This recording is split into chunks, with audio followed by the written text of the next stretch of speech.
Halo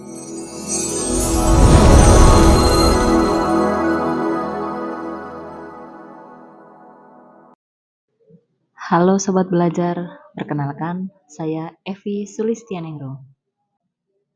Ki Hajar Dewantara memiliki semboyan yang sangat terkenal dari dulu hingga sekarang.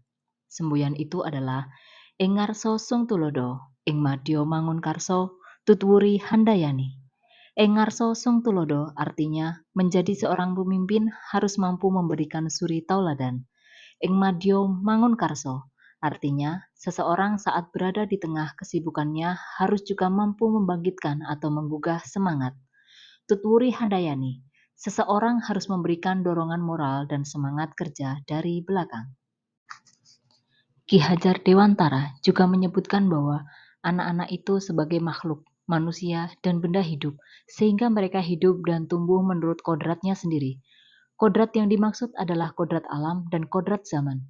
Kodrat alam berkaitan dengan sifat dan bentuk lingkungan di mana anak berada, sedangkan kodrat zaman berkaitan dengan isi dan irama. Ki Hajar Dewantara mengumpamakan pendidikan diumpamakan seperti petani atau tukang kebun. Petani hanya dapat menuntun tumbuh kembang tanaman. Petani tidak dapat mengganti kodrat tanaman. Petani harus merawat pertumbuhan tanaman. Murid seperti biji yang disemai dan tumbuh seperti kodratnya. Dalam proses menuntun, anak diberikan kebebasan. Namun, pendidik bertindak sebagai pamong dalam memberikan tuntunan tersebut.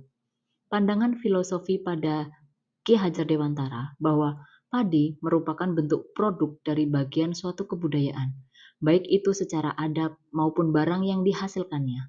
Menurut beliau, pertumbuhan padi ditentukan atas perlakuan oleh petani yang mengolah padinya sendiri. Adanya usaha, inovasi, daya upaya, dan cara-cara ilmiah untuk memperbesar hidupnya padi merupakan tantangan bagi petani bagaimana cara untuk memperbaiki sawahnya.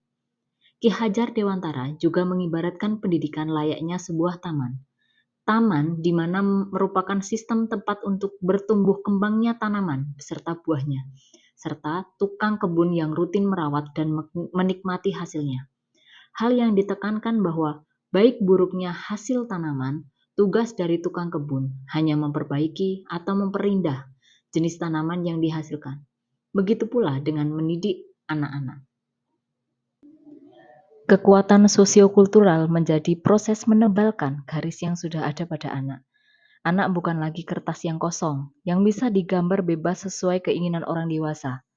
Pendidikan bertujuan untuk menuntun anak untuk menebalkan garis yang samar agar menjadi manusia yang seutuhnya. Budi pekerti menjadi bukti nyata keselarasan hidup antara cipta, rasa, karsa, dan karya. Keselarasan hidup anak dilatih melalui pemahaman kesadaran dirinya, kemudian dilatih mengelola diri agar mampu memiliki kesadaran sosial.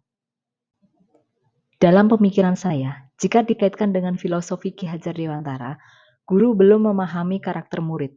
Setiap murid memiliki kelebihan dan kekurangannya masing-masing. Guru belum memberikan kebebasan mengajar sesuai kesenangan dan kecepatan masing-masing murid. Pembelajaran juga masih terfokus pada pencapaian kognisi. Barometer pendidikan masih menggunakan angka, masih ada pelabelan pandai dan kurang pandai. Yang akan saya lakukan adalah 1. Pembelajaran yang menghamba kepada murid. Guru harus mampu memahami dan menghargai murid sebagai individu yang unik, dengan kebutuhan, minat, dan potensi yang berbeda-beda. Guru juga harus memahami latar belakang sosial, budaya, dan lingkungan murid, sehingga dapat menciptakan suasana belajar yang kondusif. Kedua, memahami karakter murid.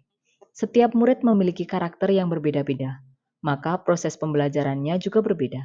Yang ketiga, mengutamakan budi pekerti. Budi pekerti atau sikap menjadi tujuan utama pembelajaran. Manusia yang berada dan mulia yang kemudian menjadi manusia yang seutuhnya.